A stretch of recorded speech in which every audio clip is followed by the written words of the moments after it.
Thank you also for coming today. So I hope if I'm turning back to someone, I'm sorry, but this is this kind of room. So I'll present you today just some basic results from this survey, because this is really a very complex and a huge one. So just the basic results is what we can show you today, but you will have a very detailed report, I hope, soon, so you will know much more about this.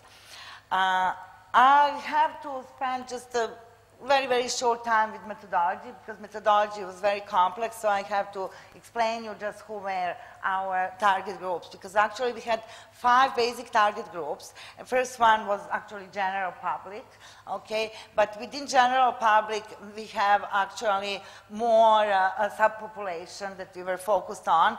One was just average citizens who never had any experience with the court cases, but we were especially focused on the citizens who had experience with the court cases, with court proceedings, and they were defined, they were users of court services, very precisely defined, who were personally involved in the court cases, and it was very important that this court case was finished sometimes in a period up to 2009, but not before 2007, because we didn't want to go too far away in the past.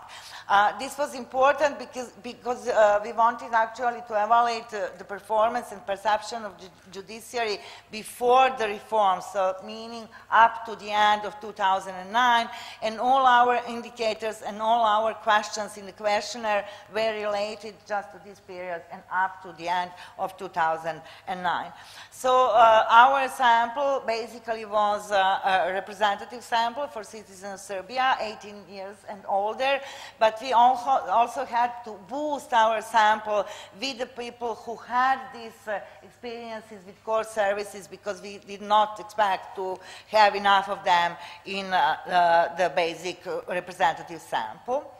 So we also, within this representative sample, we also had asked people if they use the court administrative services, and as you will see later on, we have some approximately 40%, and they answered actually to these questions. Just to mention this, that actually this questionnaire for general population, which was most complex one, had 3 modules, actually: general perception for the people who had any experience with the judiciary, then some special model about evaluation of the performance of the judiciary in their own cases, and plus people who had experience with the court administrative services.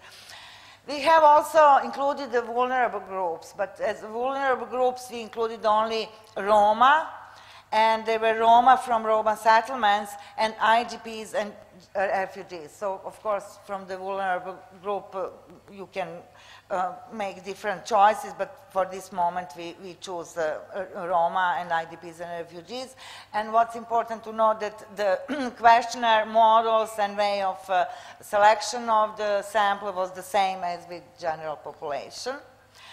The third target group were enterprises from private sector. And we actually used enterprises which were registered in Serbia, and it was not such a difficult sampling procedure.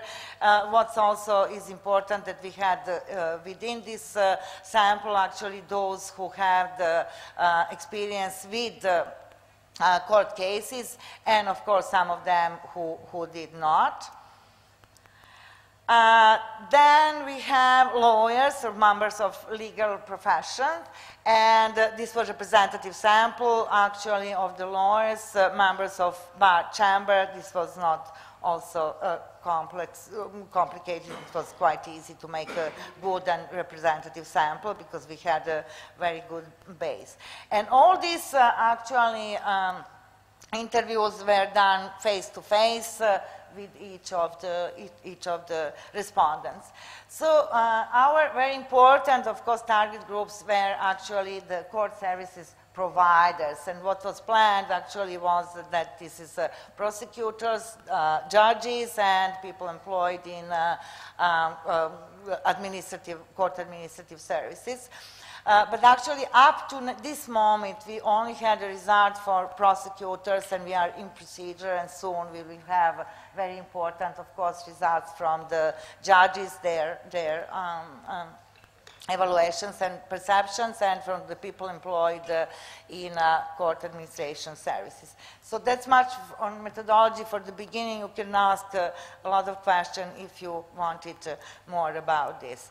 So just 6 areas of justice system performance when defined when we are talking about judiciary system. It was efficiency, quality of service, accessibility, fairness, integrity, and cost effectiveness.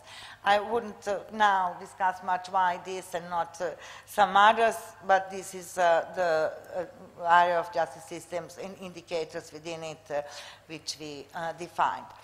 So the first part I'm going to show the results are actually results for the part of the population who had experience with the court, personal experience with the court services, and of course, as I said, up to the end of 2009, that is prior to implementation of the reforms. And first, I'm going to show you their perception and results about the efficiency of the judiciary.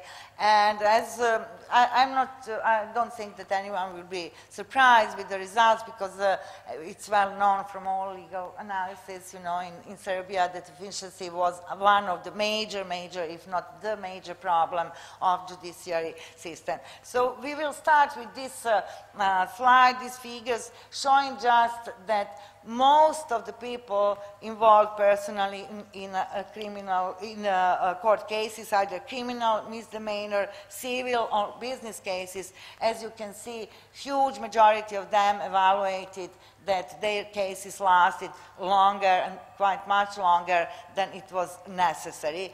On the left side, you see some mean in months and medians, you know, how longer, according to their estimation, their cases lasted.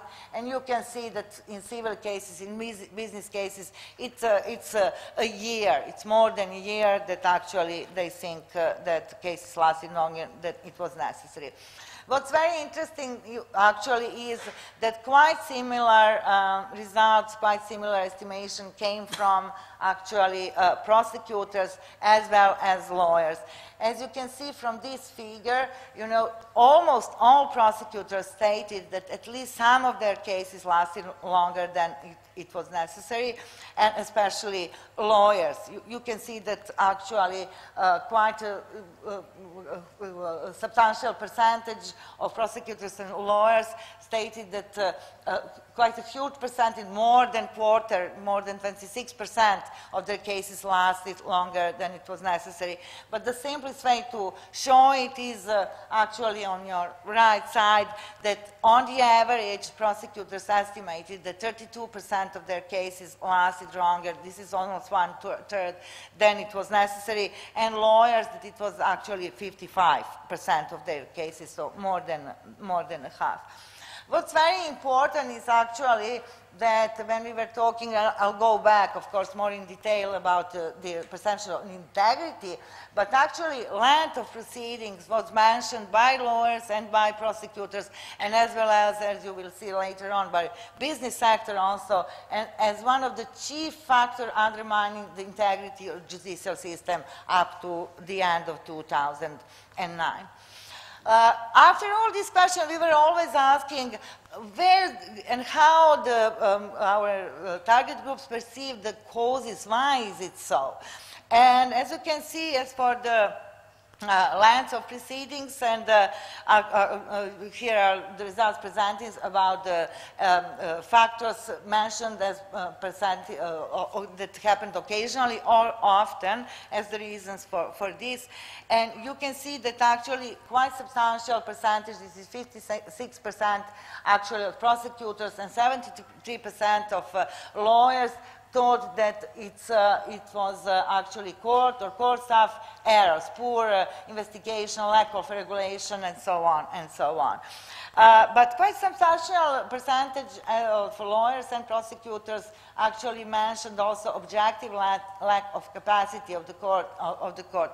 And you will see that this lack of capacity and lack of different other things making objective reasons will be mentioned quite often later on as well. So, okay, the duration was the cases lasted quite long. But as it happened, and according to the estimation of the people involved in the court cases, it was not because the cases were too complex or very much hearings and so on, but what appeared from our results is actually that the hearings were very rarely actually scheduled from the point of view of time passed from one to the other hearings. And actually, on the average, one hearing was scheduled in 3 to 4 months. So, of course, if you have hearings in 3 to 4 months, then you have 3 or 4 hearings and even less during 1 year. The other problem was not only this prolonged period of time in which you had to wait to have a hearing, but quite a substantial number of hearings were also cancelled. So you can see actually that in civil cases, 33% of people stated that between 26 and 50% of their hearings scheduled hearings were cancelled. In business sector as well, quite a huge amount, quite a huge percentage of the hearings were cancelled, which was an additional problem. Again, there is an agreement in estimation of prosecutors and lawyers, and actually, as you can see, that more than 1/3 of the scheduled hearings, according to prosecutors' estimation, were cancelled, and according to lawyers, some 27% on the average. Again, when we ask, okay, but why? What was the cause? What was the reason for so many hearings to be cancelled? You can see again that quite substantial percentage of prosecutors, this is 40% of prosecutors, and almost 70% of the lawyers stated that it was caused by court. Sorry.